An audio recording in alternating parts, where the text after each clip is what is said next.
네, 안녕하세요. 반갑습니다. 저는 패션 디자이너 구태용이고요. 비욘드 프로젝트라는 브랜드를 하고 있고, 지금 브랜드 런칭한 지는 올해 13년 차 디자이너입니다.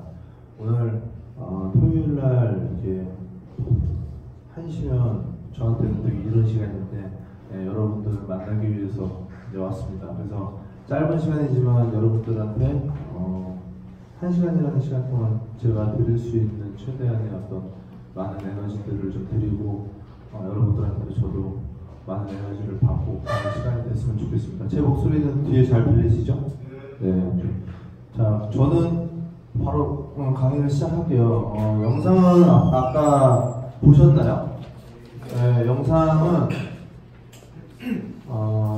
저희가 이제 2019년 올해 초에 이제 이탈리아에서 열리는 피렌체라는 곳에서 삐띠오머라는 남성복 박람회가 있어요. 전 세계에서 이제 패션 쇼가 많이 정말 옛날과는 좀 다른 이제 의미로 많이 이제 지금 하게 됐는데 그래도 남성복 시장이 옛날보다 많이 되게 작아졌어요. 남성복 시장이 좀 많이 작아졌는데 전 세계에서 아직도 가장 큰 남성복 박람회가 이제 이탈리아에서 열리는 삐띠오머라는 행사였는데 여러분들 보시면 가끔씩 보시면 아실 거예요. 그러니까 되게 멋진 남자들이 이탈리아 남자들, 전 세계의 남자들이 되게 멋있는 옷을 입고 이 스트릿 사진에 찍히는 그런 룩들이 삐띠오머에서 남자들이 가장 많이 이제 볼 수 있는데요. 그 삐띠오머에서 매년 각 나라에서 조금 디자이너들을 선발해서 게스트로 초청을 해서 패션쇼를 해요. 그래서 한국에서는 저희가 이제 두 번째 이번에 나가서 패션쇼를 하게 된 거고 여러분들 아시는 브랜드들도 2개 정도 한국에서 준지라는 브랜드 하고 오디너리 피플이라는 브랜드가 한번 했었던 것 같아요. 그래서 저희가 이제 2번 한 브랜드는 처음인데 그 영상 보여드렸고 그 영상에 대한 컬렉션을 잠깐 뒤로 먼저 보여드리면 이제 이 컬렉션이 지금 가장 최근에 했던 컬렉션이에요. 그래서 왼쪽은 이탈리아 피렌체에서 했던 외국 모델들이 입은 옷에 대한 사진이고요. 오른쪽은 한 달 후에 서울에서 열리는 서울 패션위크에서 같은 옷을 가지고 조금 더 다르게 스타일링을 해서 보여줬던 컬렉션인데 두 개가 뒤에서 잘 안 보이시겠지만 같은 옷이지만 다른 어떤 모델들이나 어떤 다른 장소나 공간에 따라서도 굉장히 많은 차이가 있다라는 거를 좀 알 수 있었고요. 컬렉션에 대한 테마는 이제 앞에서부터 다시 말씀드리겠지만 이 시즌 먼저 얘기를 하고 가면 가장 최근에 했던 컬렉션에 대한 테마는 네이비라는 컬렉션을 했고요. 네이비라는 컬러에 대한 얘기일 수도 있지만 제가 제일 좋아하는 컬러이기도 하지만 네이비라는 그런 단어를 4개의 단어로 좀 나눴어요. 그래서 뉴 아카이브, 말리에이블 이어스라는 그 4개의 단어를 합쳐서 네이비라는 하나의 단어를 만들었고 같이 있던 시절, 그러니까 굉장히 좀 오래 있던 그런 오리지널리티가 있는 것들을 조금 더 현대적으로 재해석하는 컬렉션이었어요. 그래서 시대가 굉장히 많이 저도 이제 디자이너를 처음 패션쇼를 해서 서울에서 이제 데뷔한 게 27살 때 제가 최연소로 데뷔를 했는데 그때에 있어서 이제 지금 이제 10년 넘게 브랜드를 하게 되면서 굉장히 많은 것들이 좀 바뀌었어요. 그때랑 지금이랑. 그래서 과거에 이제 저희 브랜드가 지금까지 이제 10년 넘게 브랜드가 정말 잘 되는 것들을 보면서 많은 후배들이나 많은 사람들이 또 이제 막 패션을 시작하려는 사람들이 브랜드를 만들고 싶고 또 디자이너가 되고 싶은데 저도 정말 잘 되려면 어떻게 해야 되냐고 많은 질문들을 받는데 사실 제가 했던 것들에 대한 얘기를 해준다고 해서 지금 그 방식이 잘 되는 건 아니거든요. 그래서 저는 항상 얘기하지만 내가 했던 방식을 얘기해주되 지금 사실 그 방식보다는 새로운 방식 그리고 너가 더 나보다 나아가서 지금 현재 사람들이 원하고 그 트렌드에 맞는 방식으로 했을 때 조금 더 나는 가능성이 있지 않을까라는 대답을 항상 해주곤 하는데요.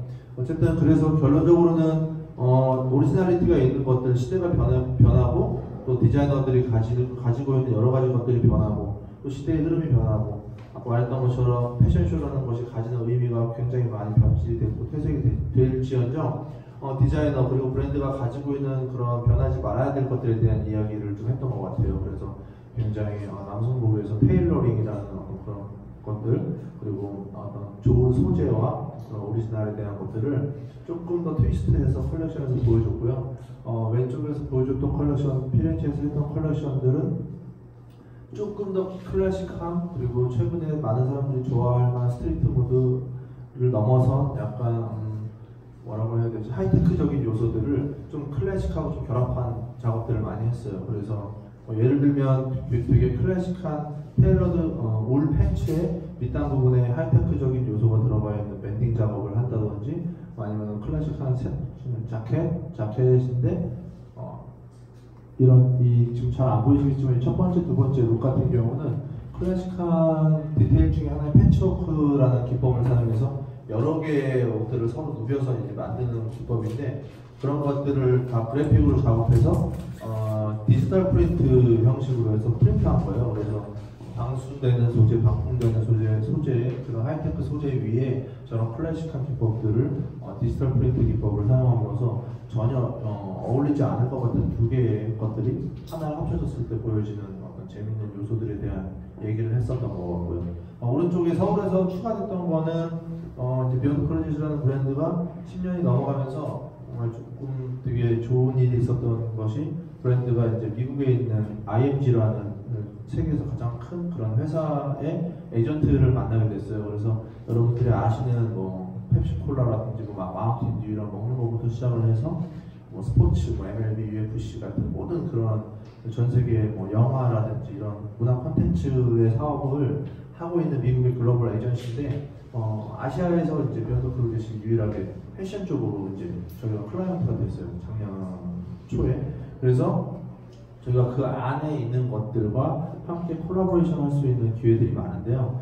그 안에 있는 것들 중에 여러분들이 아실 만한 것들은 뭐 핑크팬더라든지 뭐 세서미 스트리트 뭐 이런 캐릭터 같은 것들이 굉장히 많이 있었어요. 그래서 저희가 이제 가지고 있는 아이덴티티 중에서 조금 캐릭터적인 요소, 그래픽적인 요소들을 가지고 활용하는 것들을 굉장히 좋아해서 올해가 이제 세서미 스트리트라는 미국 캐릭터인데 올해가 50주년을 미국에서 맞아서 글로벌로 저희랑 콜라보레이션을 해서 거기서 약간 이런 그래픽적인 요소들로 포인트를 주는 옷들을 몇 피스 정도 만들어서 이 쇼에서 스타일링을 통해서 보여줌으로써 조금 더 캐릭터라는 시장 자체가 굉장히 대중적이면서 되게 어떻게 보면 사람들한테 되게 대중적이면서 친근한 이미지로 많이 알려진 어떤 이런 이미지들이 조금 더 패션쇼랑 같이 결합을 하면서 조금 더 하이엔드적인 요소를 보여주는 그런 무드를 보여줬고요. 최근에 이런 동향들은 뭐 여러분들 굉장히 요즘에 많은 분들이 좋아하시는 오프화이트라는 브랜드에서 뭐 심슨이라는 캐릭터랑 콜라보레이션 하면서 쇼에서 이제 그런 콜라보 형태로 보여지는 것들이 많은 분들이 이제 알고 계실 거예요. 그런 형태의 이제 쇼를 최근에 선보인 컬렉션이고요. 이 컬렉션이 이제 1월에 저희가 픽디오볼을 했고 3월에 서울 패션위크를 했고요. 1월에 3월에 했고 지금 이제 5월이고 이제 6월이죠. 그리고 이제 저희는 지금 7월에 뉴욕하고 그다음에 10월에 열리는 또 서울 패션위크가 10월에 열릴 예정이니 7월과 10월에 패션위크 준비를 또 하고 이제 막 들어가서 하고 있습니다. 그래서 다시 처음부터 보시면 브랜드 간단하게 설명을 드릴게요. 제가 얼마 전에 읽은 글 중에서 여러분들 오늘 뭐 마지막에 이 얘기를 하고 갈까 처음에 하고 갈까라는 생각을 하다가 처음에 하자라는 생각을 했는데 브랜드라는 걸 여기 이제 앉아 계신 분들 중에 나도 브랜드를 만들어야지라고 생각하시는 분들이 되게 많을 거예요. 그리고 나는 뭐 어떤 브랜드를 만들 거야, 어떤 브랜드를 만들 거야, 비욘드 클로젯 같은 브랜드를 만들 거야, 아니면 나는 지금 이런 브랜드를 만들 거야. 요즘에 되게 많은 분들이 또 좋아하시는 브랜드들이 스트리트 브랜드들이 많이 있으니까 어떤 브랜드지만 어떤 형태에 따라서 굉장히 많은 브랜드가 있어요. 그러니까 요즘에 시장이 굉장히 많이 바뀌면서 클래식이나 이런 무드에서 스트리트 풍으로 많이 가면서 사람들이 그러면 스트리트 웨어를 나도 만들면 그래도 더 잘 되지 않을까라는 생각을 하는데 사실 시장은 생각하는 것보다 굉장히 작고 또 여러분이 하는 방향성에 대한 것이 한쪽으로 너무 편협하게 이렇게 올리게 되면 오히려 더 저는 힘들다고 생각을 해요.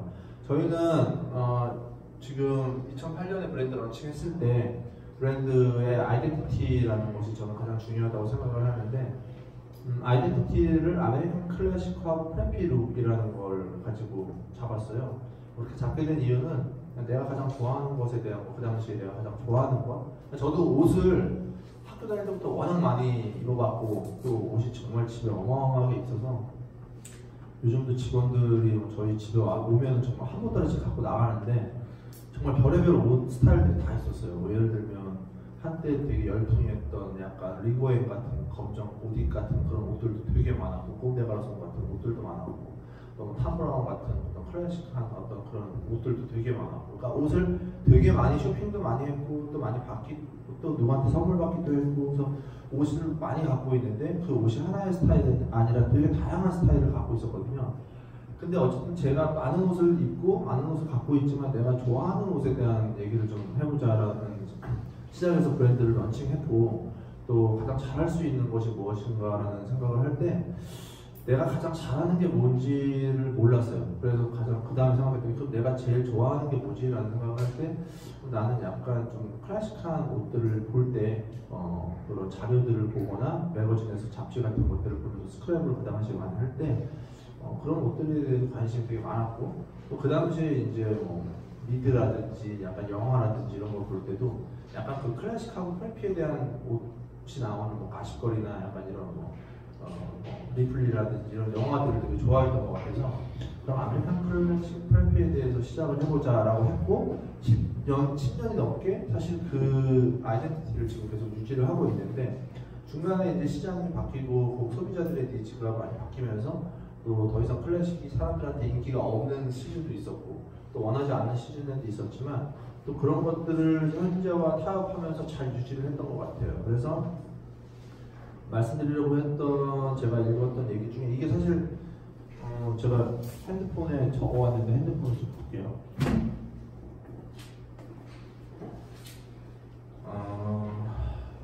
핸드폰에 있습니다. 네, 핸드폰에 이제 제가 적어온 건 브랜드라는 나무를 크게 키우는 것은 디렉터의 어떤 힘이고 역량이고 어떤 디렉터도 내가 사과나무를 심었는데 키우는 도중에 이건 사과나무가 아니고 사실 배나무다 라고 얘기를 하진 않아요. 그래서 사과를 좋아하는 사람들은 사과나무의 주변에 항상 머물렀고 배를 좋아하는 사람은 배나무에 머물렀다. 브랜드가 지향하는 큰 뿌리 등으로 유행이 바뀔 때마다 그 입맛대로 바꾸는 게 아니라 또 디렉터의 고집대로 브랜드를 운영해 나가는 게 근본 있는 브랜드라고 생각을 한다라고 얘기를 하는데요. 어쨌든 우리가 브랜드를 만듦에 있어서 처음에 내가 명확하게 가고자 했던 방향성 그리고 내가 좋아하는 것들 그런 것들을 아이덴티티라고 하거든요. 브랜드의 아이덴티티를 꾸준하게 유지하면서 또 계속 브랜드를 만들어가는 것이 가장 중요한 요즘의 요소 중에 하나라고 생각을 해요. 그래서 브랜드를 2008년에 만들어서 지금 꾸준하게 브랜드 아이덴티티를 나름대로 유지를 하려고 노력을 하면서 가고 있는데 잘 가고 있는지는 저는 잘 가고 있다고 생각을 하는데 결과가 이제 있겠죠. 브랜드는 두 개의 트랙으로 운영을 하고 있고요. 아까 말씀드렸던 것처럼 매 시즌 해외나 국내에서 패션쇼를 통해서 보여주는 컬렉션 라인하고 또 이제 다양한 채널을 통해서 조금 더 대중들에게 또 합리적인 가격으로 만날 수 있는 세컨 라인을 통해서 만날 수 있고요. 저는 다른 디자이너들하고 좀 다르게 조금 더 많은 트랙을 통해서 사람들을 만나게 되는데 컬렉션 같은 경우는 거의 주 고객층이 해외나 국내는 한 30대 정도 타겟을 가지고 있고요. 세컨 라인 같은 경우는 1020 타겟으로 가지고 있어요. 메인 타겟을. 이 두 개의 트랙으로 운영을 하게 됐는데 5년 전부터 이제 TV 채널 홈쇼핑이라는 채널에 이제 비욘드 클로젯이 들어가면서 지금은 비욘드 클로젯이라는 이름으로 팔고 있지는 않지만 지금 CJ랑 같이 5년째, 6년째 홈쇼핑을 하고 있는데 타겟이 40대, 50대 그래서 스펙트럼이 굉장히 10대부터 50대까지 아우르는 옷을 만들고 있어요.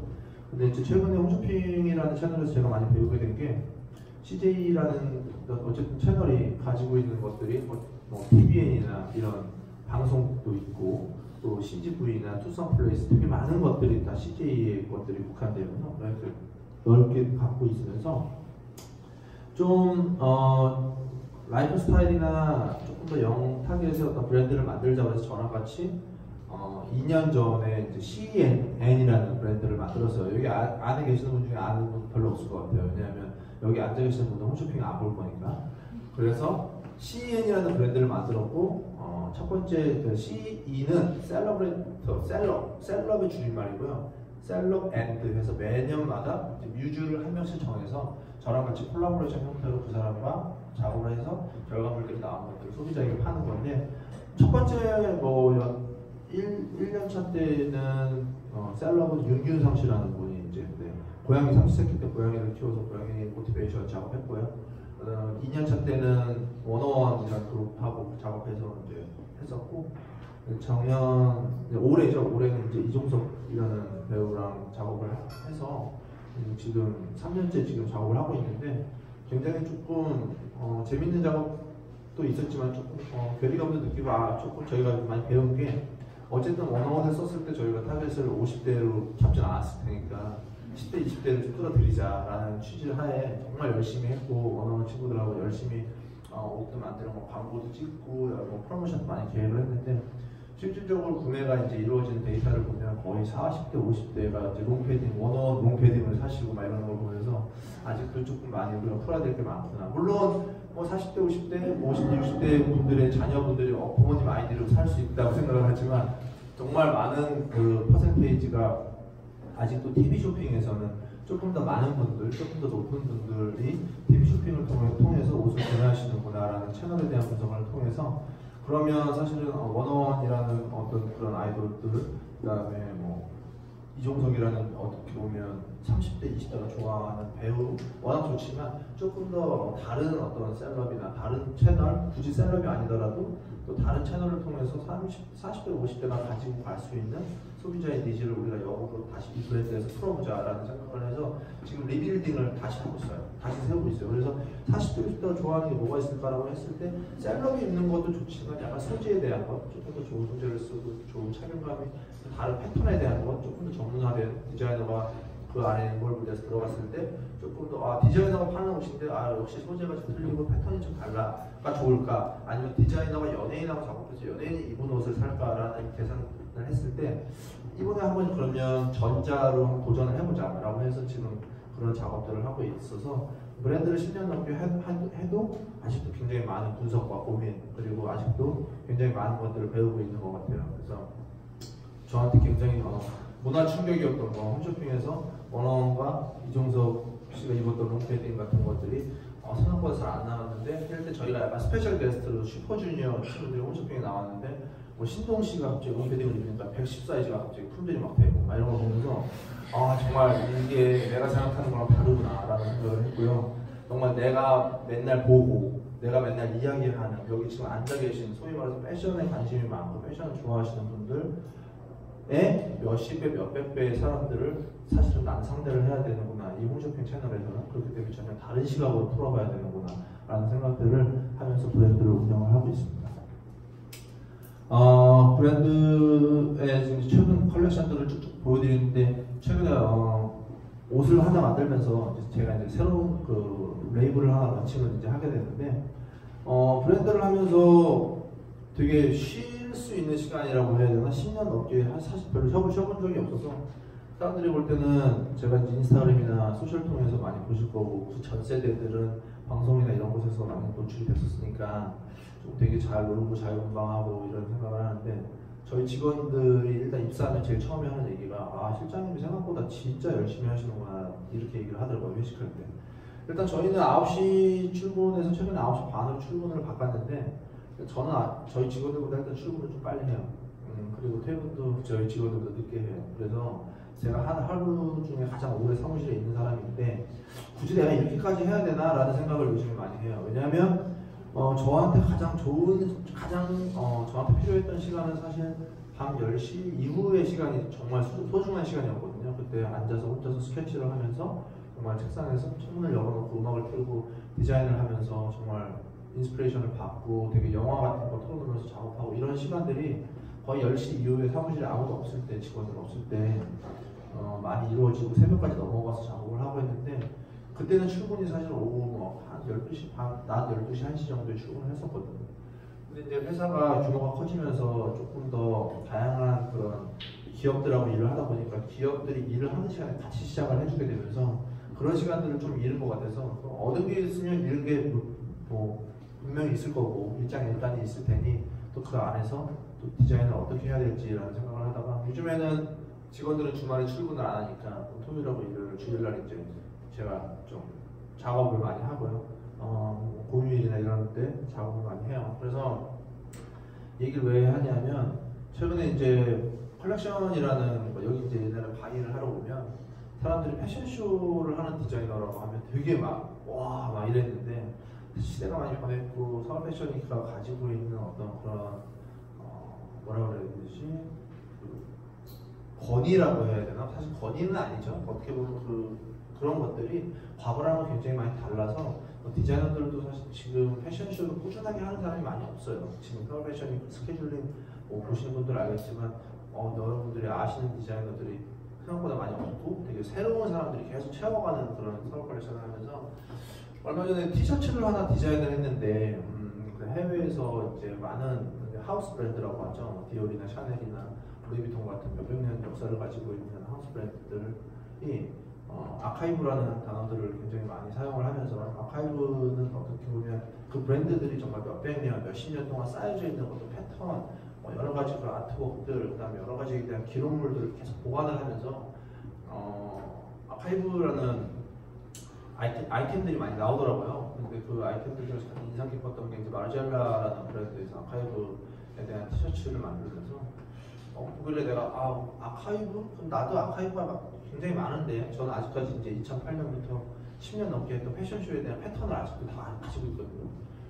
아카이브라는 것 말고 조금 더 나를 들면 표현할 수 있는 뭔가에 대한 단어로 나도 내가 아직까지 했던 작업에 대한 거를 하면 나도 기념비적인 옷을 만들어 보자라고 했는데 일단 그때 지금 여름이니까 티셔츠부터 만들어서 그러면 가을로 한번 가볼까라고 생각을 해서 레코드 이제 기록이라는 레코드라는 단어를 써서 레코드 티셔츠를 만들었는데 2008년부터 2019년 지금 SS까지 컬렉션을 하면서 매년 그 했던 쇼에 대한 타이틀, 그러니까 2008년 컬렉션 제가 데뷔했을 때 타이틀, 쭉 뭐가 있다면 2009년 지금 마지막에 FW 네이비까지 쭉 그 시즌을 써봤어요. 그랬더니 한 20줄 정도가 나오더라고요.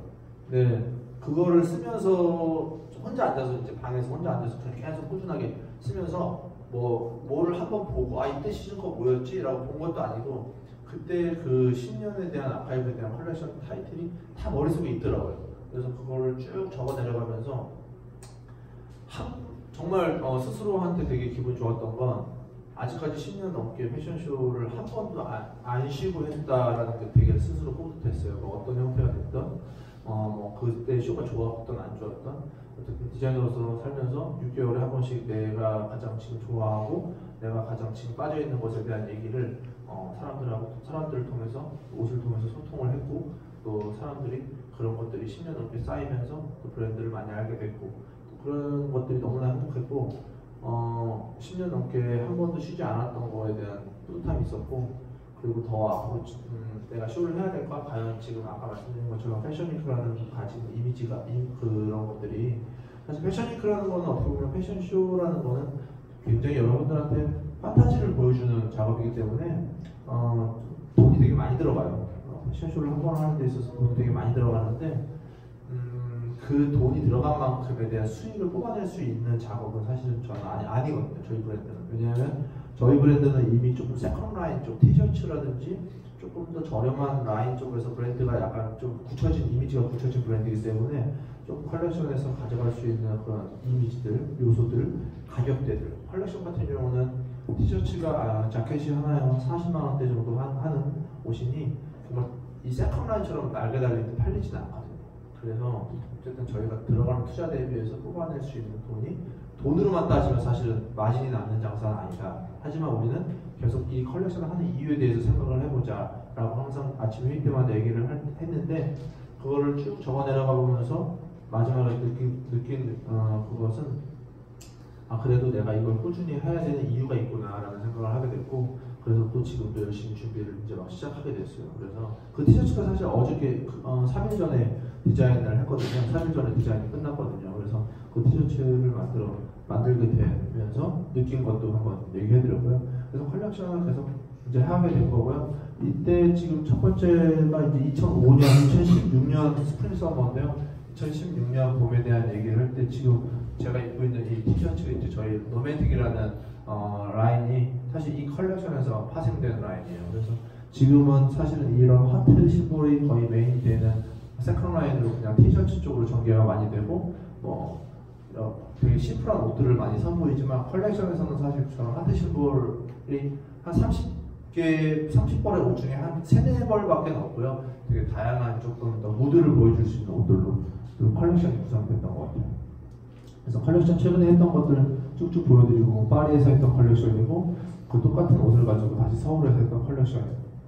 그래서 마찬가지로 삐띠워머에서 이태리 가서 했던 거고 같은 옷으로 서울에서 했던 거고 그래서 보시면 첫 번째 옷이 똑같은 옷인데 외국 모델이 입은 것과 한국 모델이 입은 옷들이 되게 자세히 보면 되게 많은 좀 이미지적으로 달라요. 최근에 이제 했던 컬렉션이고요. 브랜드는 두 개의 브랜드로 두 개의 어떤 세컨 라인에서는 두 개의 라인이 추가되는데 사실 왼쪽 거는 2010년 거의 10년 정도 된 라인이고요. 아이러브 팻이라는 라인이어서 처음에는 강아지 모티베이션으로 티셔츠를 한 개, 두 개 만들었던 게 정말 많은 사람들한테 인기를 받게 되면서 조금 더 다양한 아이템들로 만들어지고 다양한 그래픽으로 만들어지고 지금까지도 계속 만들어져서 한국에서는 사실 사람들이 이제는 웬만한 사람들은 하나씩 다 있을 텐데 라고 할 때쯤 좀 글로벌로 지금 이제 가고 있는 추세예요. 그래서 아까 말씀드렸던 미국에서 조금 이제 그 계약을 하게 되면서 글로벌 계약을 좀 가면서 최근에 이제 일본에서 좀 먼저 선보였던 라인이고 가장 대표하는 아이템은 저 지금 오른쪽에 있는 우주 비행사의 옷을 입은 비숑이고 제 팔에도 지금 새겨져 있죠. 그래서 이 아이템이 저한테는 가장 어떻게 보면 몸에 새길 정도로 태어나서 타투를 처음 해봤는데 2년 전에 했어요. 브랜드 10주년 패션쇼 하기 전날 밤 새벽에 가서 내 몸에 하나 그래도 내가 기념할 수 있는 걸 하고 싶다. 근데 아직도 집에서는 몰라요. 저희 집에서는 항상 긴팔을 입고 있는데 제가 크리스찬이어서 되게 부모님이 엄격하셔서 아직도 긴팔을 입고 있어요. 일단 그렇게 됐고 두 번째 거는 로맨틱이라는 라인을 통해서 아까 2016년에 런칭했던 컬렉션에서 파생돼서 계속 나오고 있고요. 저희 이제 활동했던 자료들 보시면 될 것 같고요. 이제 사람들한테 지금은 디자이너가 여러분들이 볼 수 있는 채널이 뭐 유튜브라든지 소셜 네트워크를 통해서 많이 보시겠지만 방송, TV 매체를 통해서 많이 사람들한테 많이 알려진 케이스고요. 패션왕이라는 프로그램을 통해서 셀럽들하고 같이 콜라보레이션 해갖고 서바이벌 게임 하면서 이런 프로그램이 있었고 저한테는 제일 제가 기억에 남는 프로젝트였는데 이거는 저는 아예 모르고 있었어요. 제가 뭐 신청을 한 것도 아니고 저는 그냥 사무실 출근해서 일을 하고 있는데 한국 보구에서 연락이 와서 실장님 그 이탈리아 보구에서 매년마다 각 나라의 그 유망한 디자이너들을 한 명씩 자기들이 그 데이터를 가지고 분석을 해서 한 명씩 뽑아서 그냥 임의로 자기들이 전화를 해서 하는데 올해 그 실장님이 뽑혀서 혹시 그 보그 컨테스트 나가실 수 있냐 그래서 두바이에 있는 되게 큰 두바이 몰에 가서 각 나라의 신인 디자이너들하고 서바이벌해서 1등을 하면 이제 이탈리아 컬렉션도 이제 지원을 해주고 되게 많은 그런 프로젝트였는데 제가 여기 이제 한국 남성복에서 대표해서 갔었고 근데 아쉽게 이제 가서 2등했어요. 그래서 1등한 브랜드가 지금 일본의 그 썬네이라는 브랜드인데 이 브랜드가 이때 이행이 돼서 지금 되게 잘 되고 있는 것 같아요. 그래서 아까 말씀드렸던 것처럼 IMG라는 그룹하고 지금 그 계약을 해서 저의 지금 원래 디자인을 처음 할 때의 목표는 여러분들이 말하면 웃겠지만 정말 열심히 해서 세계적인 디자이너가 되고 싶다라는 생각을 했었는데 브랜드를 하다 보면서 세계적인 디자이너가 되는 것이 어려운 게 아니라 한국에서 내가 브랜드를 활동하면서 세계적인 디자이너가 되는 건 참 나쁜 생각이구나라는 생각을 했어요. 내가 세계적인 디자이너가 되려면 정말 그 세계로 나가서 꾸준하게 지금처럼 모든 걸 걸고 한국에서 했던 것처럼 내가 10을 갖고 있으면 10을 걸고 해도 될까 말까인데 한국에서 되게 이렇게 브랜드를 잘 비즈니스적으로 하면서 해외에 1년에 한 번씩 나가서 패션쇼를 해서는 절대 될 수 없다라는 생각을 했었고, 그럼 우리 브랜드를 조금 더 글로벌하게 알릴 수 있는 방법이 뭐가 있을까라는 생각을 하다가, 디자이너가 한국에서 과연 사람들이 디자이너가 나중에 없을 때 그 디자이너가 그 브랜드를 아는 사람이 과연 몇 명이나 있을까라는 생각을 해봤어요. 뭐 소위 말해서 돌아가신 앙드레 김 선생님 빼고는 사실은 아무도 없잖아요. 근데 캐릭터라는 거는 사실 제가 봤을 때는 디자이너가 그걸 만든 사람이 없어도 그 캐릭터라는 게 정말 잘 디벨롭이 돼서 전개가 된다면 캐릭터라는 것은 계속 영원히 남아있을 것 같다는 생각이 드는 거예요. 그래서 비욘드 콜리지에서 시그니처가 될 수 있는 것들을 캐릭터 시장에 한번 내보내서 한번 그럼 도전을 해볼까 하는 생각을 하게 됐고, 그러면 약간 이런 시장에 대한 생각을 이제 막 하게 된 것 같아요. 컬렉션은 해외에서 굉장히 많이 했었고요. 뉴욕에서 가장 많은 컬렉션 했던 것 같고, 중국, 상하이, 홍콩, 말레이시아, 동남아 쪽에서 초청받아서 쇼를 많이 했던 것 같은데, 어쨌든 전 세계 4대 컬렉션이라고 하면 파리, 뉴욕, 밀란, 런던이라는 4대 컬렉션 중에서 밀란은 아직 해본 적은 없고요. 런던은 해본 적이 없고요. 밀란은 삐띠언으로 해봤습니다. 그리고 그 파리도 쇼를 해봤고 뉴욕도 쇼를 해봤는데 굉장히 사실은 조금 퀄리티가 좋죠. 우리가 TV에서만 보고 정말 유명한 그런 모델들, 그리고 쇼 게스트로 올 수 있는 사람들이 우리가 막 잡지에서만 보던 사람들, 여러분들 말하면 제가 되게 아재라고 생각하겠지만 니구스터라든지, 저 때는 니구스터라든지 수지 멤피스, 수지 버블 이런 사람들이 그냥 와서 쇼에 대한 그 크리틱을 해주니까, 저 같은 경우는 해외에서 쇼할 때 처음에 돈이 없어서 런웨이 방식으로 돈이 많이 드니까 조그만 장소를 빌려서 모델들을 이렇게 쭉 세워놓고 프레젠테이션 형식으로 제가 앞에 나가서 이제 직접 들어오는 사람들, 게스트들을 맞이하고, 게스트들은 제 옷을 가까이서 보고 저한테 궁금한 게 있으면 저는 항상 여기서 왔다 갔다 하고 있으니까 와서 이번 시즌 컨셉이 뭐야? 이런 거 물어보고 했을 때 너무나 좋았던 거는 제가 TV에서만 보고 그 인터넷으로만 봤던 예를 들어서 미국의 마디슨 뉴욕이라는 백화점, 뉴욕타임즈의 기자, 니구스터라는 약간 셀럽 같은 사람들이 와서 너 이 소재는 왜 썼고 여기서 네가 가장 보여주고 싶은 게 뭐야? 라는 것, 네 옷은 어때? 라는 것들을 직접적으로 피드백을 바로 받을 수 있는 좋은 방식이거든요. 그래서 이 방식을 대한민국에서 처음으로 한국에서 시도를 했는데 쫄딱 망했죠. 왜냐하면 해외 같은 경우는 패션쇼장에 들어올 수 있는 사람들이 RSVP, 그러니까 초대장을 받은 바이어 프레스 셀러만 들어올 수 있는데, 한국은 어쨌든 학생들 그리고 약간 일반인들이 많이 들어올 수 있으니까 쇼가 딱 시작되는 순간 학생들이 우르르 가서 이제 김원중 앞에 가서 다 서 있으니까 나머지 기자분들이나 약간 셀러분들이나 어르신분들이 쇼를 봐야 되는데 애들이 앞이 움직이질 않으니까 여기서 보고 가야 되는데, 해외 같은 경우는 보고 빠지고 이게 되는데 그 앞에만 있으니까 사람들이 옷을 못 봐서 그때 좀 불만들이 많았어요. 근데 저한테는 어쨌든 그런 해보지 않았던 시도했던 방식에 대한 것들이 굉장히 기억에 남는 쇼였고, 사람들이 그때 했던 얘기 중에 제일 좋았던 건 너니까 이렇게 하지 누가 이렇게 하겠냐라는 얘기를 들었을 때 그래 되게 기분이 좋았던 쇼로 기억에 남아요. 네, 그래서 해외 쇼는 파리하고 삐띠 그다음에 올해까지 해서 했던 것 같아요. 저희는 이제 해외는 팝업 스토어 통해서 좀 많이 보여주고 있고요. 네. 셀럽은 여러분들이 셀럽에 대해서 어떻게 생각하실지 모르겠지만 패션하고는 어쨌든 셀럽은 뗄래야 뗄 수 없는 관계가 있어요. 근데 참 아이러니하게도 여러분들이 다 알만한 누구나 지금 패셔니스트라고 할 수 있는 누군가가 그 옷을 입는다고 해서 그 옷이 많이 팔리는 건 아니에요. 사실 왜냐하면 그 셀럽이 예를 들어서 우리가 어떤 옷을 입었는데 그 셀럽이 입어서 잘 나가는 거야 라고 하기에는 그 셀럽은 우리 옷 말고 다른 옷을 많이 입으면 그 옷이 다 잘 나가지 않거든요. 그래서 되게 아이러니한 게 정말 되게 포인트가 있는 것 같아요. 어떻게 스타일링을 해서 어떤 곳에서 어떻게 그 사람이 입었느냐, 어떻게 노출이 됐느냐. 방송에서 예를 들어서 단순히 입고 나온 게 아니라 방송에 나왔는데 게스트들이 그 옷에 대한 언급을 했다든지 이랬을 때는 정말 반응이 있기도 했었어요. 그래서 많은 옷들을 요즘에는 사람들이 가장 입히고 싶어하는 셀럽은 당연히 BTS겠죠, 그렇죠? BTS 저도 입히고 싶네요. BTS 많이 입었었던 것 같아요. 그러니까 저희도 사실 옷을 되게 많이 입다 보니까 이제는 저도 어떤 경로로 입었는지도 모르겠고, 처음에는 옛날에는 막 셀럽들이 그냥 저희 옷을 사서 자기들이 인터넷으로 사서 입기도 하고 그랬는데, 요즘엔 이제 홍보대 행사라는 곳을 통해서 많이 가져와서 협찬으로 많이 입기도 하고 그래요. 많이 입기도 하고 셀럽 사진들이 좀 많아요. 최근에 것들이. 아까 말씀드렸던 것처럼 디자이너가 단순히 우리가 옷을 디자인하고 옷을 만들어서 옷을 팔고, 사실 여러분들이 학생 때는 저도 그렇게 생각을 했으니까, 근데 브랜드를 한다는 거는 디자인을 한다는 거랑 굉장히 다른 문제거든요.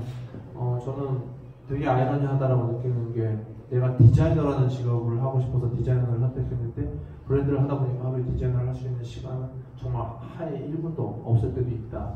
어떻게 보면 회사를 경영하는 입장에서 회사를 처음 만들었을 때 혼자서 브랜드를 만들었고, 1년 동안 브랜드를 1년 반 동안 혼자 하다가 직원 한 명을 뽑아서 그 직원 한 명과 또 1년을 했고, 그렇게 하다 보니까 지금 이제 좀 많은 직원들이 생겨난 것 같은데, 그걸 하다 보면서 굉장히 좀 힘들었을 때도 있지만 매력을 느꼈을 때가, 디자이너라는 직업이 옷을 만들고 디자인을 하는 것 떠나서 내가 머릿속으로 상상한 것들을 다른 사람을 통해서 구현할 수 있는 그런 콜라보레이션이라는 시스템에 대해서 굉장히 만족스럽게 생각을 했었어요. 제가 좋아하는 선글라스, 제가 쓰고 있는 화장품, 제가 타고 다니는 자동차, 이런 것들을 제가 직접적으로 만들 수는 없지만, 제가 옷을 봉제하듯이 공장에 가서 이 옷을 만들어주세요라고 할 수는 없지만, 그걸 이미 하고 있는 기업들과의 협업을 통해서 내가 머릿속으로 상상한 것들을 만들어내는 협업 작업들을 많이 했던 것 같아요. 그래서 QL이라는 화장품 브랜드랑 같이 콜라보레이션을 해서, 저 때는 이제 조금 한 2년 정도 된 것 같아요. 그때 민진호하고, 군대 가기 전이니까 민진호하고 패기골드라는 DJ하고 셋이서 이제 콜라보레이션, 아티스트 콜라보레이션을 해서, 그때는 이제 로션 QL에서 상징적인 어떤 수분크림의 케이스를 디자인하게 되었고, 토너의 패키지 디자인을 하게 되고요. 두 번째 이제 리복 같은 경우는 슈즈 슈즈를 콜라보레이션했는데, 슈즈가 주가 되는 신발 컬렉션은 당연히 옷이 주가 되는 거지만, 슈즈가 어떻게 붙느냐에 따라서 좀 다양한 스타일링을 보여주는 콜라보레이션을 미국에서 했던 거고요. 그 다음에 이제 퓨마랑 콜라보레이션 했던 거고, 국가대표 나이키 이제 월드컵 때 콜라보레이션해서 그때 월드컵 기성용 씨랑 캠페인하고 찍었던 거고요. 벤츠라는 자동차에서 나오는 스마트라는 조그만 자동차가 있는데, 그걸 가지고 이제 제가 생각하고 있는 그때 컬렉션에 나왔던 그래픽 같은 것들로 겉에 이제 패턴 작업을 하고, 안에 익스테리어를 이제 브랜드가 가지고 있는 프레임적인 요소로 컬러 베리에이션을 해서 그때 한정 판매를 하게 됐었고요.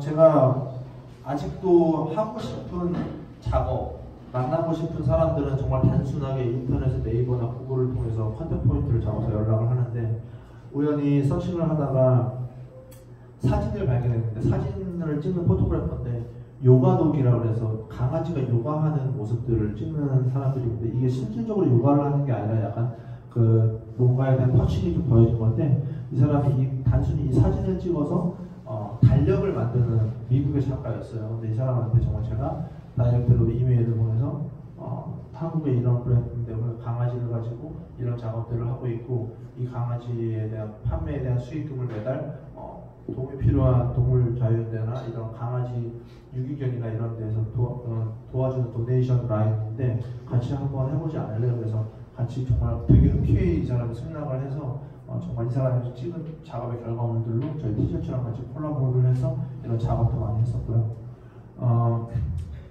셀럽들 중에 강아지 키우는 친구들이 많다 보니까 자기가 키우는 강아지랑 자기의 이미지랑 같이 결합을 해서 티셔츠를 만들어 달라는 친구들이 많아서 그런 작업을 했는데, 그런 작업은 웬만하면 판매에 대한 수익금을 다 기부했어요.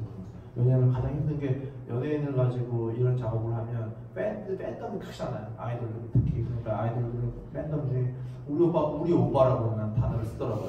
우리 오빠를 팔아서 장사를 한다라는 이미지를 주는 경우들이 많아서, 그냥 저희도 뭐 사실 이런 도네이션 같은 작업을 할 때는 회사 내부적으로 자금이 필요해서 한 게 아니기 때문에 그냥 다 기부를 했던 기업들이 있고요. 미국에서 스펀지밥이라는 그 캐릭터랑 콜라보레이션 했었고, 그 다음에 브랜드가 클래식 베이스로 가고 프레피 모드로 가면서 시대가 계속 바뀌면서 사람들이 스트리트 그 브랜드에 대해서 열광을 할 때, 그럼 내가 지금 브랜드를 스트리트 브랜드로 바꾼다기보다는 브랜드에 대한 걸 유지하면서 스트리트 브랜드랑 콜라보레이션을 통해서 한번 사람들한테 보여줄까라는 생각을 해서 미국의 저기 오드퓨처라는 그 골프왕을 하고 있는 브랜드랑 같이 콜라보레이션해서 이 당시에 이제 굉장히 많이 반응이 좋았던 것 같아요. 그다음에 아까 말씀드렸던 셀럽과 함께하는 어떤 CEN이라는 그 지금 브랜드를 또 하나를 하고 있고요. 콜라보레이션은 굉장히 많이 했던 것 같아요. 여기 홍대 CGV에 옛날에 비욘드 클로젯관이라고 있어서 거의 층에 올라가면 비욘드 클로젯관이 있었고요. 뭐 여러 가지 화장품을 했었고, 최근에 했던 작업 보여드릴게요. 저건 CEN 101 작업했고, 최근에 했던 거는 뭐 빼빼로데이 때 빼빼로 패키지가 나왔었고, 이건 일본에서 했던 거고, 이거는 이제 호빵 먹는 파자마 이벤트 같은 거 했었던 파자마 만들었던 거고, 세서미 스트리트 아까 말씀드렸고, 지금 이제 롯데백화점에서 하고 있는 선글라스 브랜드랑 콜라보레이션해서 선글라스를 런칭했어요. 그래서 디자이너가 단순히 내가 하고 있는 브랜드만 할 수 있지만 내가 하고 있는 브랜드에서 정말 명확한 아이덴티티가 탄생이 되고 그것들을 꾸준히 좋은 방향으로 계속 유지를 하게 된다면 다른 브랜드들과의 협업을 통해서 내가 단순히 혼자 하는 작업보다는 좀 다른 시각의 작업을 또 볼 수 있는, 그래서 굉장히 많은 자극과 영감을 받을 수 있는 그런 형태의 작업도 있다라는 걸 아셨으면 좋겠고요. 여기 앉아 계신 분들은 뭐 당연히 아직은 나이도 그렇고 아직은 배움의 단계이기 때문에 디자이너라는 직업에 막연한 환상을 가지고 계실 수도 있고 뭔가 구체화되는 어떤 것들을 잘 모르실 수도 있겠지만 생각보다 여러분들이 할 것들이 굉장히 많아요. 할 수 있는 것들도 많고 해야 할 것들도 많고 또 해야만 되는 것들도 많아서 단순히 그림을 그리고 원단을 찾아오고 이런 것들이 아니라는 것들을 아셨으면 좋겠어요. 그 도네이션에 대한 얘기는 이제 브랜드가 많이 성장하면서 돈을 벌다 보니까 한국에서 어쨌든 사회 환원이라는 걸 굉장히 필요로 하고 있고 저도 그거에 대해서 관심을 갖게 됐고 돈이 없을 때는 저부터 먹고 살기 바빴으니까 그래서 그때부터는 기부를 하게 됐고 지금 네이버 해피비를 통해서 꾸준히 기부해서 지금 누적 금액 한 7천만 원 정도 된 것 같고요. 필리핀에는 비욘드 클로젯 유치원 지금 세워서 그 안에서 지금 학생들 어려운 학생들 어려운 지역 쓰레기 마을이라는 곳에 있는 좀 어려운 아이들 교육 사업 저희가 브랜드에서 지원하고 있어요. 마찬가지로 이제 콜라보레이션 했던 것들. 저희가 이제 스타키스트라고 하는데 스타키스트가 뭐냐면 한국에서 이제 우리가 어디서 옷을 팔고 있냐라는 거예요. 그래서 과거하고 지금하고 굉장히 다른 게 과거에 내가 패션 디자이너야 라고 하면 제일 처음에 묻는 게 매장이 어디 있어? 라고 물어봤죠. 두 번째, 백화점이 몇 개에 들어가 있어? 라고 물어봤죠. 사실 굉장히 뭐 중요한 얘기겠죠, 그 당시에는. 근데 사실 요즘에는 그러면 백화점 나 15개 그러면 와, 제가 15개까지 들어갔었거든요. 15개 그러면 사람들이 와, 브랜드 크네, 브랜드 잘 되네. 요즘에 개인 디자이너가 브랜드 15개 한다 그러면 우와라고 생각하는 사람도 있겠지만 대부분의 사람들은 야, 힘들겠다 이 생각부터 할 거예요. 예. 시대가 많이 변해서 지금은 사실 백화점이라는 오프라인 채널보다는 조금 더 온라인이라든지 약간 이런 채널을 통해서 굉장히 효율성이 있는 비즈니스 전개 방법들이 충분히 있고요. 하지만 저는 그 옷을 볼 수 있는 곳은 꼭 한 군데는 있어야 된다고 생각을 해요. 그래서 그걸 플래그십 스토어라고 하는데 저희 같은 경우는 플래그십 스토어를 가지고 있고 그 다음에 에이랜드라는 곳에서 좀 작게 편집샵 개념으로 들어가 있는 옷들이 있고요. 그래서 온라인하고 오프라인에 대한 비중이 과거에는 오프라인 비중이 컸다면 지금 온라인 비중이 월등히 많다라고 보시면 될 것 같아요. 그래서 여기까지 이제 저희 브랜드 소개를 좀 해드렸습니다. 시간은 한 15분 정도 남은 것 같은데 여기까지 얘기를 해보니까 브랜드라는 게 어쨌든 여러분들이 생각하는 것 이상으로 할 게 많고 하죠. 저랑 같이 일을 했던 친구들 중에 브랜드를 비욘드 클로젯에서 일을 해서 지금 본인의 브랜드를 런칭한 친구들이 좀 있어요. 한 5명? 10명 사이 되는 것 같은데 이제 그 친구들이 뭐 저는 다 비욘드 클로젯 출신이다 라고 얘기를 그 사람들은 그 친구들은 하겠지만 저는 한 3명 정도를 얘기를 해요. 왜냐하면 제가 이제 넌 이제 그냥 나가서 네 거 해도 될 것 같아 라고 해서 나간 친구가 한 3명 되는데 여러분들 아실 수 있을 만한 브랜드는 오디너리 피플이라는 브랜드 있고요. 그 오디너리 피플이라는 브랜드 저희 컬렉션 그 친구랑 저랑 같이 비욘드 퀄리티 컬렉션 마지막으로 했을 때 쇼 테마거든요. 그래서 그 친구가 그 테마가 너무 좋아서 브랜드 이름으로 쓸 만큼 똑똑한 친구고, 네, 그 두 번째 친구는 이제 여기 라사라 좀 졸업해서 학교 졸업해서 브랜드 지금 하고 있는 친구인데 서울 패션위크 제너레이션 넥스트로 데뷔했고요. 이번 시즌에 지금 옛날에 딱 저 같아요. 직원 한 명이고 되게 작은 사무실에 정말 모든 걸 발로 뛰는 그런 일을 하고 활동을 하고 있고요. 세 번째 친구도 마찬가지인데 그런 것들이 생각이 많이 나더라고요. 브랜드라는 것들이 생각했던 것보다 내가 학교 다닐 때 생각했던 것보다 막상 실무에 들어오니까 할 수 있는 할 게 너무 많구나. 근데 저는 항상 후배들한테 얘기할 때 얘기를 해요. 일과 삶에 대한 어떻게 보면 구분을 지어서 살았던 것보다 저한테는 지난 10년 넘게는 정말 100을 다 패션에 넣었던 것 같아요. 네, 그렇게 하다 보니까 솔직히 말해서 조금 괜찮게 된 것 같아요. 네, 근데 요즘에 느끼는 건 10년을 했고 앞으로의 10년을 생각할 때 이렇게 10년은 못하겠다라는 생각이 들더라고요. 왜냐면 20대는 사실 파이팅이 있고 30대 초반에는 파이팅이 있었거든요. 근데 파이팅만으로는 살 수 있는 게 아니더라고요. 30대 넘어가니까 가정도 생기고 부모님 나이가 있으시고 또 직원들이 사실은 20대 때에 제가 해줄 수 있는 것보다 30대가 되면 직원들도 저랑 같이 나이를 먹기 때문에 제가 어느 정도 책임을 져야 된다는 책임감이 있어서 파이팅만으로 못 살겠다. 그러려면 내가 이거를 조금 지치지 않게 꾸준히 오래 할 수 있는 생각에 대한 걸 하다가 처음으로 일과 삶에 대한 퍼센테이지를 좀 분배를 잘 해보자. 그래서 10년을 버티면 나머지 10년은 20년으로 쌓은 노하우로 좀 갈 수 있지 않을까라는 생각이 들더라고요. 내공이라는 게 무시할 수 없으니까. 그래서 여러분들한테 제가 하고 싶은 얘기는 지금은 딴 거 생각하지 말고 여러분들이 하고 싶은 거에 완전히 집중할 수 있는 시간, 유일한 시간이라는 거죠. 여러분들이 일을 하면서 저희 직원들 중에도 뭐 그런 친구들 보면 옛날에는 그 친구 많죠. 계속 얘기했어요. 안 돼, 정말 이렇게 해야 돼. 근데 요즘에는 주말에는 뭐 했어? 주말에 뭐 클럽 가서 놀았습니다. 뭐 친구들하고 놀았습니다. 뭐 그럴 수 있죠. 다 그럴 수 있는 나이도 저도 뭐 그런 게 많이 갔었어요. 근데 그냥 아침에 눈 뜨면 잘 때까지 패션 생각을 했고 주말에는 당연히 뭐 나가서 시장 조사도 하기도 했고 여기서 돌아다니면서 이것저것 전시도 많이 보고 영화도 많이 보고 했는데 사람이 참 신기한 게 그런 것들이 어떻게 보면 몸에 계속 쌓이면서 나중에 내가 작업을 할 때 굉장히 많은 도움을 주더라고요. 그래서 여러분들이 지금 조금 더 온전히 여러분들에게 패션이라는 것에 대한 정말 여러분들이 직업으로 생각을 하고 계시다면 온전히 쏟을 수 있는 시간이기 때문에 지금만이 온전히 쏟을 수 있는 시간이기 때문에 쏟아도 될까 말까 하기 때문에 그거에 대해서 여러분들이 내가 정말 나는 내가 떳떳하게 생각할 만큼 최선을 다했다. 목숨을 바쳤다. 목숨 바쳤다는 것도 그렇고 정말 몰빵했다라고 느낄 만큼 얘기할 만큼 하실 수 있는 분들이 되셨으면 좋겠고요. 저 때랑은 굉장히 많이 달라진 것 중에 하나고 어떻게 보면 굉장히 좋고 어떻게 보면 안 좋겠지만 여러분들이 활용할 수 있는 채널들이 되게 많이 생겼어요. 특히 온라인이라든지 또 정부의 어떤 그런 프로젝트라든지 컨텐츠라든지 컨테스트라든지 뭐 사무실에 없으면 사무실을 무상으로 임대해 줄 수 있는 프로그램이라든지 이런 것들이 너무나 많이 생겨서 관심을 갖고 찾아보시면 여러분들이 아마 하실 수 있는 것들 많을 거고요.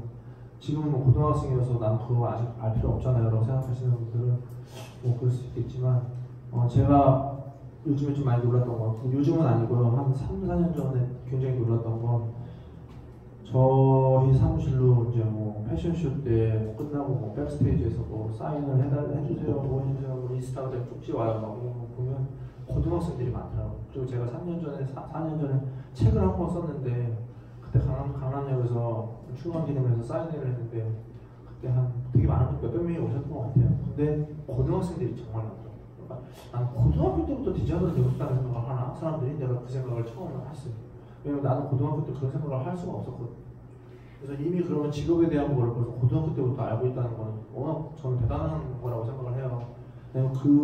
내가 상상하고 꿈꾸고요. 고등학생들도 마찬가지로 TV에 나오는 디자이너의 어떤 그런 패션쇼 끝나고 아주 멋있게 인사하는 모습이라든지 인터넷을 통해서 뭐 요즘에 이 브랜드가 핫해라든지 여러분들이 좋아하는 연예인들이 뭐 입고 여러분들이 만든 옷을 입힌다든지 이런 상상을 계속 하게 되거든요.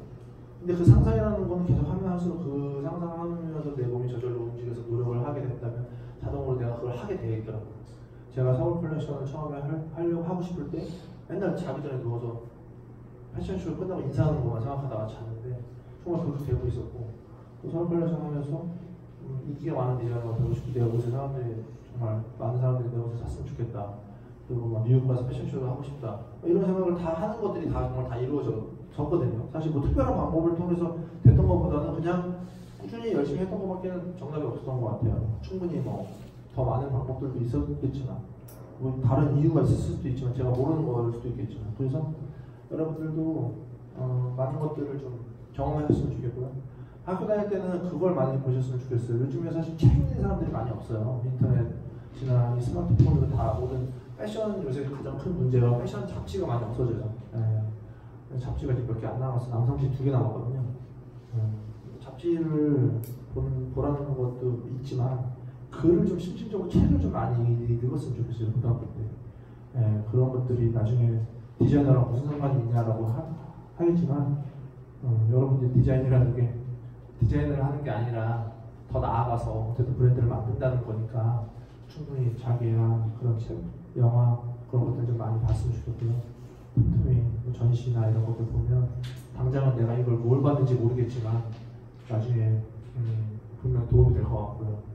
아직도 기억에 남는 건 영화를 하나 봤는데 술을 못 마셨어요. 원래 20대 때는 디자이너가 되기 전까지는 소주 한 잔 먹으면 기절하고 그랬는데 지금은 술을 좀 하는데 많이 먹으니까 와인 편의점에서 와인을 3,000원짜리를 하나 사서 영화를 하나 틀어놓고 스케치를 하면서 이제 첫 컬렉션 할 때 하고 있는데 영화가 이제 그때 미드나잇 파리였던 것 같아요. 보면서 뭔가에 대한 하면서 봤던 것들이 정말 며칠도 아니고 한 1년 후, 2년 후에 그 파리 갔다 와서 컬렉션 작업을 하는데 그 영화의 그 장면 자체가 생각이 아예 나더라고요. 내가 되게 얼핏 본 것 같았던. 그래서 사람이 어떻게 보면 이 뇌라는 어떤 그 기억력이라는 것들이 영감을 받는 것들이 되게 어떻게 보면 목표에서 받는 게 아니라 되게 우연히 받는 것들도 많구나라는 생각을 했던 것 같아요. 그래서 일단은 저는 닥치는 대로 몸에 흡수하라라고 항상 얘기를 해요. 그리고 뭐 여러 가지 제가 했던 얘기 중에 사람들이 좋아하는 게 닥치는 대로 몸에 흡수하라. 번지 점프를 할 때 자꾸 아래를 내려다보면 못 뛰는 사람들이 많으니 아무 생각 없이 그냥 뛰어내려라. 뭐 그런 거. 그 다음에 좋은 요리사는 전 세계를 돌면서 맛있는 요리를 이것저것 다 내가 뭐 프렌치 레스토랑을 한다고 해서 프렌치만 먹어보는 게 아닌 것처럼 좋은 옷을 할 디자이너는 정말 다양한 옷을 만져보고 입어보고 패션쇼를 보고 해라. 근데 뭐 어떤 사람들은 나는 다른 브랜드의 패션쇼를 보지 않는다. 디자이너의 고집상 내 아이덴티티가 정체성이 온다. 그거는 디자이너 스타일이에요. 그러니까 제 스타일을 얘기하는 거예요. 다양한 것들을 닥치는 대로 보면 흡수해라. 마지막으로 얘기하고 싶은 건 제가 지금 이 운동을 지금 한 5년 정도 한 것 같아요. 제가 몸무게 한 10kg 뺐는데 5년 전에. 그러니까 어쨌든 남자들은 다 알겠지만 몸을 펌핑한다 그러잖아요. 그러니까 운동이라는 게 어쨌든 계속 꾸준하게 하면 몸이 펌핑이 되는데 그러니까 눈도 마찬가지로 머리도 마찬가지로 디자인이라는 게 펌핑이 돼요. 그래서 계속 어쨌든 꾸준하게 하다 보면 자연스럽게 어느 정도 펌핑되어 있는데 디자인 실력에 대해서 여러분들이 언젠가 알 거예요. 분명히 그 노력에 대한 대가는 분명히 있을 거라고 생각을 합니다. 어쨌든 오늘 뭐 하실 게 있죠? 그게 뭐죠? 네. 이거는 제가 쓴 책이에요. 이거 제가 쓴 책인데요. 이게 이제 디자이너들이 책을 많이 썼어요. 여러분들 아시는 뭐 스티브 제이 연주피디도 있고 계한이도 있고 그 이유는 없을 거예요. 최범석 디자이너 형도 있고 아마 4명 정도가 패션 책을 썼는데 최근에 아마 제일 많이 팔린 책이에요. 이 책을 사람들이 썼을 때 이게 자기계발서 항목으로 들어갔는데 사람들이 다 읽는 다음에 약간 위인전인데 그랬거든요. 너무 뻥튀기가 심한데 그랬는데 이게 거짓말 하나도 없고요. 저는 이 책을 쓰면서 사람들한테 뭘 얘기해주고 싶었냐면 여기 보면은 진짜 말이 하나도 안 되는 막 내용들이 많아요. 완전 막 삽질하고 이런 것도 많고 제가 되게 그림 못 그리는데 그림 스케치 같은 거 하는 것도 있고 동대문 시장 가고 제일 듣기 싫었던 말이 학생 때는 어디서 왔냐고 수화시달라고 그러고 어디서 왔냐고 물어봐서 처음에 집에서 왔다고 그랬더니 나가라 그래요. 안 된다 그래갖고 그랬는데 되게 막 그림 같은 거 진짜 못 그려요. 아직도 이 실력이에요, 실력.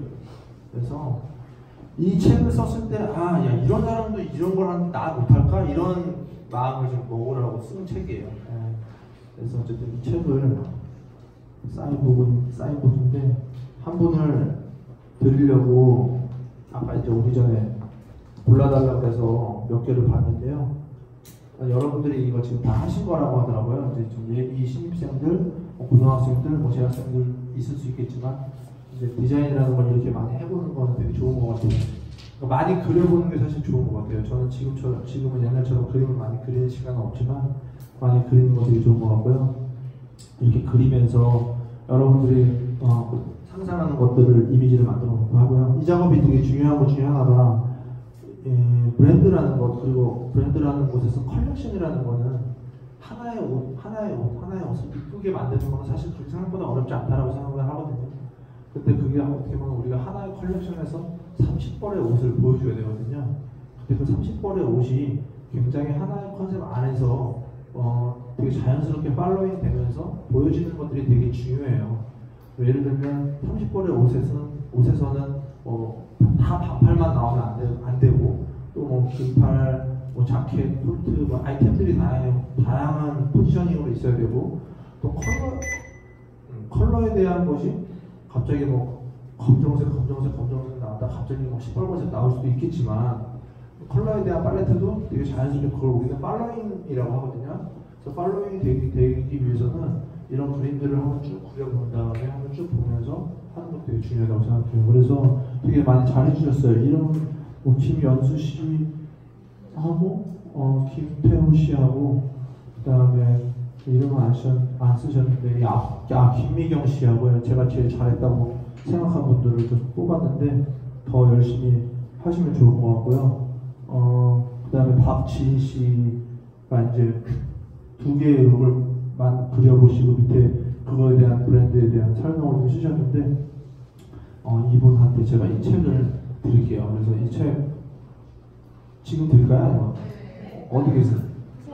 그래요? 네. 네.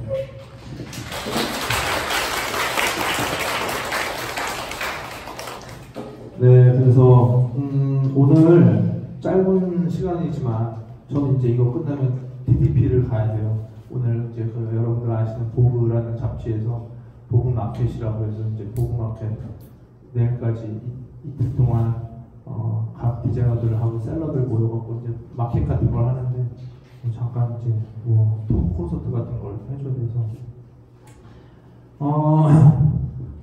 1시간이 어떻게 보면 되게 짧은데 제가 패션 디자이너가 되고 싶다고 결심한 게 1시간이 안 돼요. 네, 저는 대학교 4학년 때까지 졸업하면 그냥 취직 같은 거 디자이너 아니더라도 그냥 일반 회사 취직해서 그냥 취직하고 토익 같은 거 좀 볼까 그런 생각하고 미래에 대한 그런 목표 의식 같은 거보다 그냥 흘러가는 대로 가자. 그럼 회사 취직을 하고 생각을 하다가 이제 학교에서 누군가의 패션 쇼를 보러 오라고 이제 레포트를 쓰라고 서울 컬렉션을 보냈는데 그때 이제 패션 쇼를 보면서 3개 정도 봤는데 그때 이제 패션쇼가 하나당 10분 정도씩 하니까 그때 느꼈던 것 같아요. 저거구나. 내가 해야 될 것. 네. 근데 이제 딱 3개의 쇼 중에서 하나는 디자이너가 되게 멋있었던 쇼. 그러니까 스타 디자이너의 쇼. 하나는 정말 옷이 좋았던 쇼. 그리고 하나는 옷과 디자이너도 좋았지만 전체적인 쇼의 연출 방식 되게 약간 쇼가 그냥 단순히 런웨이가 아니라 약간 되게 어떻게 보면 한편의 드라마를 보는 것 같은 그래서 쇼가 딱 끝났는데 사람들이 박수를 치고 나가야 되는데 하면서 다 그냥 안 나가고 앉아있는 느낌 그러니까 옷을 통해서 사람들이 그런 것들을 느낄 수 있다는 거. 이 세 가지 쇼를 보면서 이걸 내가 한번 누군가의 그런 반짝이는 모습을 보니까 저 반짝이는 걸 내가 갖고 싶다는 생각을 처음 했고, 그게 27살 때부터 이제 그거만 보고 갔던 것 같아요. 그래서 뭐 디자이너가 되고 첫 번째 컬렉션을 하기까지 되게 많은 우여곡절도 있고 정말 뭐 힘든 일 없었겠어요. 사실 있었겠 많았지만 버틸 수 있었던 건 힘든 일보다 기쁜 일이 더 많았고, 훨씬 더 매력적인 직업이면 틀림없을 것 같고요. 사람들이 물어봐요. 아직도 다시 태어나면 디자이너 할 거냐고. 옛날에는 그래도 요즘에는 한번 생각을 하고 해요. 요즘에 보니까 내가 다시 태어나면 조금 멋있게 태어나면 방탄 한번 해봐도 될 것 같아요. 그런 생각을 하기도 농담처럼 하기도 하는데, 요즘에 제일 멋있게 저는 제일 멋있는 사람은 어쨌든 방탄, 손흥민, 류현진, 그다음에 이제 봉준호 감독님처럼 약간 특히 봉준호 감독님이 이번에 칸 영화제 어저께 이제 영화를 봤는데, 그걸 보면서 한국은 사실 패션이 이제 사실 그렇게 하나 나올 때 된 것 같은데 라는 생각을 해요.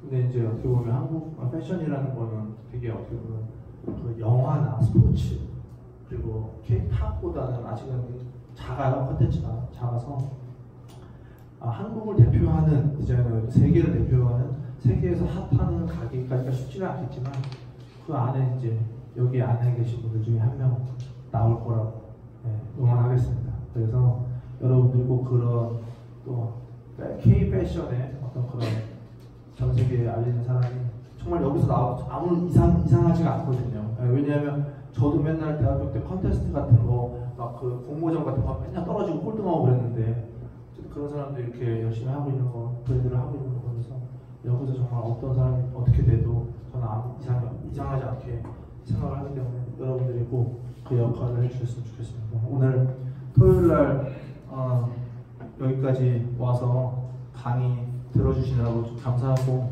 앞으로 또 우리가 언제 어디서 볼 수 있을지 없을지 모르겠지만 항상 마음으로 응원하겠습니다. 감사합니다.